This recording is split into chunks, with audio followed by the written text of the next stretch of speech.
Zigziglar pernah berkata, kamu tidak perlu menjadi luar biasa untuk memulai, tapi kamu harus memulai untuk menjadi luar biasa. Assalamualaikum warahmatullahi wabarakatuh. Kami dari kelompok 4 akan menampilkan video roleplay tentang strategi pelaksanaan pada pasien kehilangan. Saya Rahmatul Akmalia sebagai narator kedua. Dan saya Elvia Zahra Wahyuni sebagai narator pertama. Saya Revida Murni sebagai perawat. Dan saya Alvina Fernandez sebagai pasien. Selamat menyaksikan.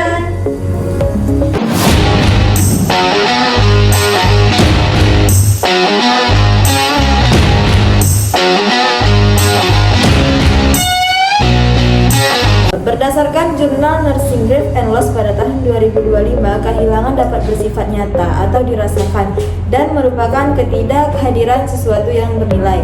Kehilangan nyata diakui dan diverifikasi oleh orang lain, sementara kehilangan yang dirasakan tidak dapat dibuktikan oleh orang lain. Keduanya nyata bagi individu yang mengalaminya. Selanjutnya, ciri-ciri pasien dengan kehilangan.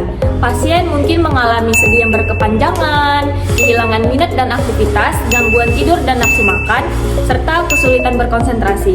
Perubahan perilaku bisa mencakup menarik diri dari lingkungan sosial, mudah tersinggung, dan bahkan muncul keinginan untuk menyakiti diri sendiri.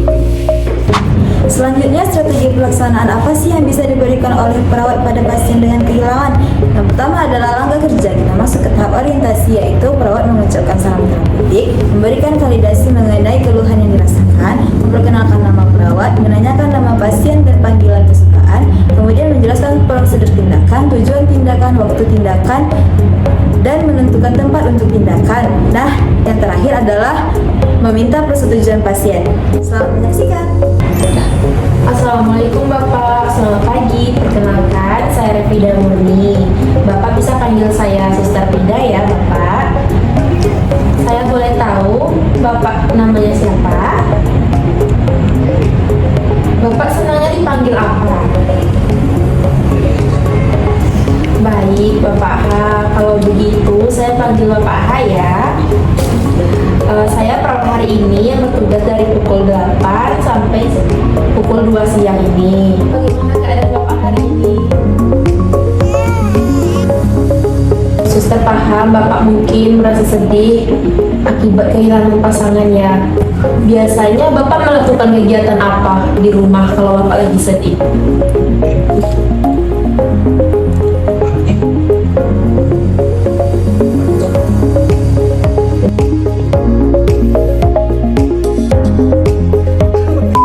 Baik Bapak, saya paham apa yang Bapak rasakan. Jadinya setelah kepergian almarhumah nggak ada lagi ya yang melakukan kegiatan itu sama Bapak. Walaupun udah nggak ada pesanan Bapak, Bapak masih bisa ngelakuin kegiatan itu nantinya sama teman-teman ataupun saudara Bapak mungkinnya nanti. Baik Bapak, nanti kita lakukan teknik relaksasi nafas dalam ya Bapak.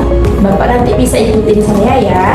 Itu tujuannya untuk agar lebih tenang, Bapak nggak sedih-sedih lagi, lebih rileks. Kita belajar teknik relaksasi nafas dalam waktu 5 menit.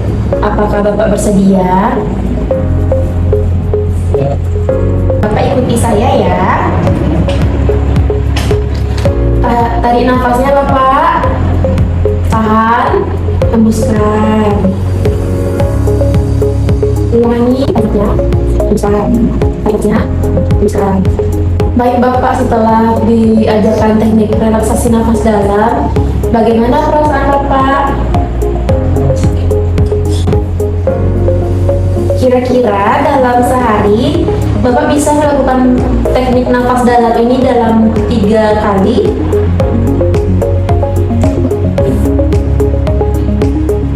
Nah, kalau misalkan besok kita ketemu lagi, gimana Pak?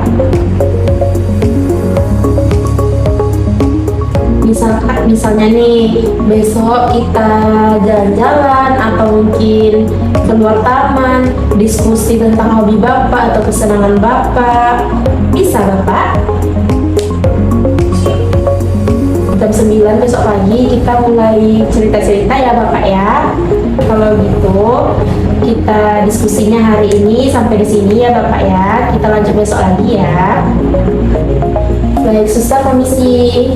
Selamat pagi Bapak.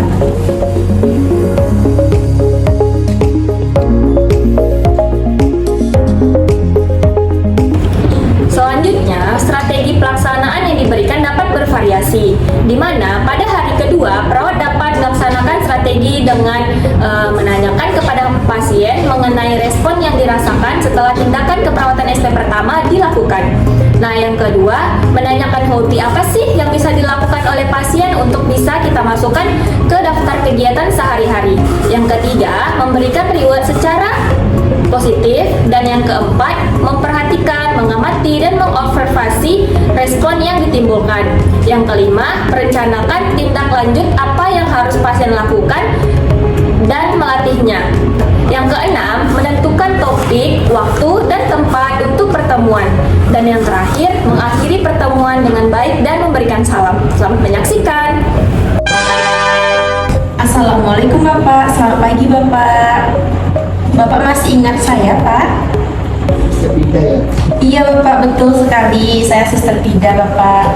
Jadi kemarin kita sudah kontrak waktu Bapak. Untuk hari ini kita melakukan atau diskusi terkait hal-hal yang Bapak suka dan hobi Bapak ya Pak ya.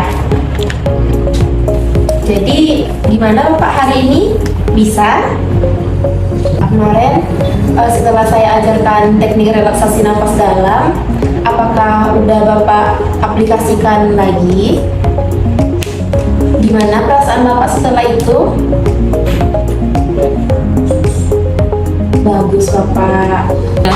Kalau boleh tahu nih Pak, hobi Bapak apa aja Pak? Oh, baca ya Pak. Itu buku yang Bapak baca buku apa Pak? Oh, boleh saya lihat Pak? Oh, ini ya Pak bukunya. Oh, bagus ya Pak bukunya. Jadi Bapak suka baca buku itu ya Pak? Selain membaca, Bapak suka apa lagi? Oh, Bapak suka lari. Berarti Bapak suka olahraga ya Pak ya? Gimana nanti kita duduk di sana aja, kita bahas lebih lanjutnya Bapak. Apakah Bapak bersedia? Baik Bapak. Ayo Bapak. Baik Bapak, tadi kan udah ada beberapa nih yang Bapak katakan. Untuk hobi Bapak itu ada membaca, ada lari juga ya Pak ya. Selain itu mungkin ada nih kesenangan atau hobi Bapak yang lainnya. Apa tuh Pak?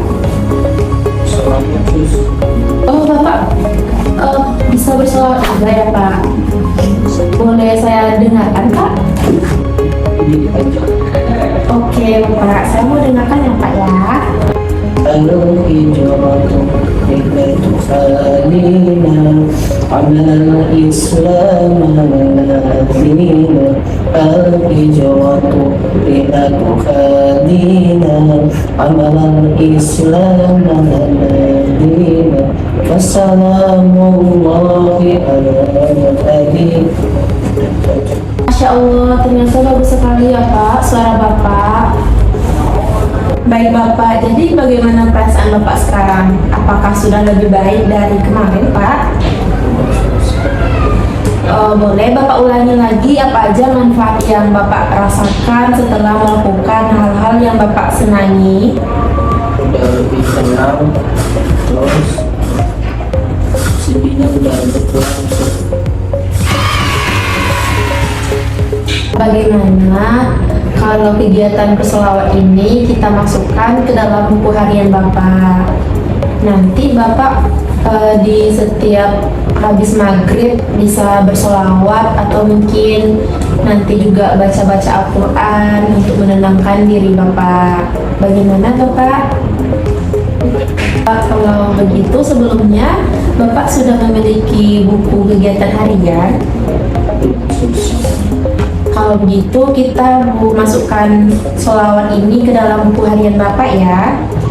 Nanti Bapak bisa bersolawat setelah sholat maghrib dan membaca ayat-ayat Al-Quran juga ya Pak ya, untuk menenangkan pikiran dan hatinya. Baik Bapak, jadi tadi kan kita udah berbincang-bincang nih terkait hal-hal yang Bapak sukai sama senangi ya Pak ya. Saya pikir sampai di situ dulu ya Pak ya perbincangan kita hari ini. Untuk pertemuan selanjutnya bagaimana kita berbincang-bincang mengenai perasaan sedih Bapak tentang kehilangan pasangan Bapak. Kita berbincang-bincang lagi di jam 8 pagi setelah sarapan ya Pak ya. Kita ketemu di ruangan Bapak. Apa ada yang mau Bapak tanyakan lagi? Kalau begitu, mari saya antar Bapak ke ruangan Bapak lagi.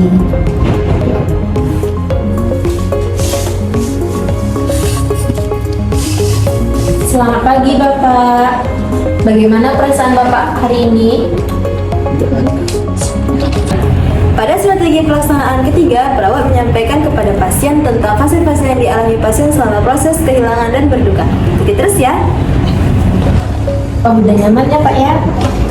Seperti yang kita bicarakan kemarin, tadi hari ini kita akan membicarakan tentang kehilangan pasangan Bapak. Saya akan menjelaskan juga apa aja yang akan Bapak lalui saat Bapak merasa sedih karena kehilangan pasangan Bapak.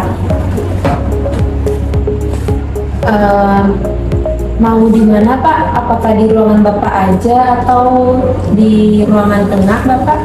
Sini aja sus, di sini. Baik, saya akan menemani Bapak selama 10 sampai 15 menit ya Pak ya. Apakah Bapak bisa? Baik Bapak, jadi kehilangan itu wajar ya Pak ya, dan memang itu sudah takdir. Di sini saya akan menjelaskan kepada Bapak beberapa tahap yang akan Bapak alami selama proses berduka. Pertama, Bapak akan menyangkal musibah ini dan merasa semuanya tidak masuk akal, bahkan bisa sampai tidak berpikir jernih. Kedua, Bapak akan merasa marah, dan rasa marah ini didasari oleh kesedihan dan rasa sakit akibat kehilangan orang yang kita sayangi. Marah lebih baik Pak dibandingkan Bapak tidak merasakan apa-apa atau mati rasa.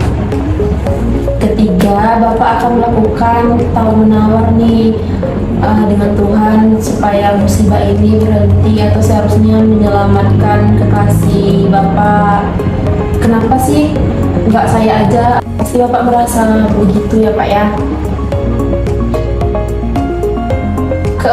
Keempat itu ada depresi Pak. Di tahap ini tuh Bapak mulai pasrah dan merasa kesedihan yang amat mendalam. Tahap ini bisa membuat Bapak menjadi malas dalam melakukan kegiatan sehari-hari. Jadi Bapak, jika Bapak merasakan kesedihan itu, ingat ya Pak, masih ada masa depan yang akan Bapak pikirkan nantinya Pak. Masa depan Bapak masih panjang, Bapak masih muda. Nah, yang tahap yang kelima itu tahap terakhir, di mana Bapak akan melalui menerima dan ikhlas akan kepergian pasangan Bapak. Bapak akan memulai lembaran baru.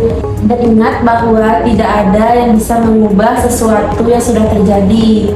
Lebih baik Bapak fokus pada hal-hal yang positif di depan dan dikelilingi kehidupan yang baik dan juga lingkungan yang baik. Jika Bapak sedang melalui 5 tahap itu, tak apa ya Pak ya, karena itu sangat wajar ya Pak. Itu semua normal. Bapak juga dipersilahkan untuk mengekspresikan agar Bapak lebih terasa lega. Di sini saya selalu menemani Bapak dan mendukung Bapak. Bapak jangan khawatir ya Pak. Baik Pak, seperti pertemuan kita kemarin, kita kan udah melakukan teknik nafas dalam ya Pak ya. Sudah bersolawat. Jadi Bapak bisa mengulang-ulangi itu sering-sering beristighfar Bapak, berwudu, sholat, dan bercakap-cakap dengan anggota keluarganya Pak ya. Dan Bapak juga bisa ngelakuin hobi Bapak seperti lari ya Pak ya. Nah, bagaimana Bapak? Apakah Bapak paham dengan apa yang saya jelaskan tadi? Alhamdulillah, jika Bapak sudah paham, saya senang mendengarnya. Coba sekarang Pak, saya tanya, ketika Bapak merasakan tahap-tahap tadi, dan kesedihan tadi, apa yang Bapak lakukan Pak? Nanti habis maghrib saya ngaji, terus salawat, terus sholat isya, habis itu wudhu, terus tidur, besok paginya olahraga lagi sus. Bapak tampak lebih tenang dan lebih semangat ya Pak ya dari hari-hari sebelumnya. Saya dengar Bapak juga banyak yang melakukan aktivitas. Bagus itu Pak. Kegiatan apa lagi yang sudah Bapak rencanakan untuk mengisi waktu? Saya tiap sore pergi keluar sus jalan-jalan, terus saya juga sering lagi membaca. Baik Pak, saya percaya itu dapat nanti mengembalikan semangat dan mengisi kehidupan Bapak ya. Sepertinya Bapak sudah menerima kenyataan yang Bapak alami saat ini ya Pak ya. Ini kan kita udah lama berbicara ya Pak ya. Bagaimana perasaan Bapak? Saya udah lebih semangat sus. Setelah saya pulang itu saya mau lanjut terus saya kemarin kan sempat berhenti itu gara-gara saya masuk sini, bisa mulai itu lagi. Baik Bapak, mungkin sampai di sini pertemuan kita hari ini ya Pak. Jangan lupa tetap berlatih ya Pak, semangat dan jangan putus asa. Saya pamit. Assalamualaikum warahmatullahi wabarakatuh Bapak. Terima kasih ya sus. Baik Bapak, semangat ya Pak. Nah teman-teman, itu dia video strategi pelaksana pada pasien kehilangan dan berduka.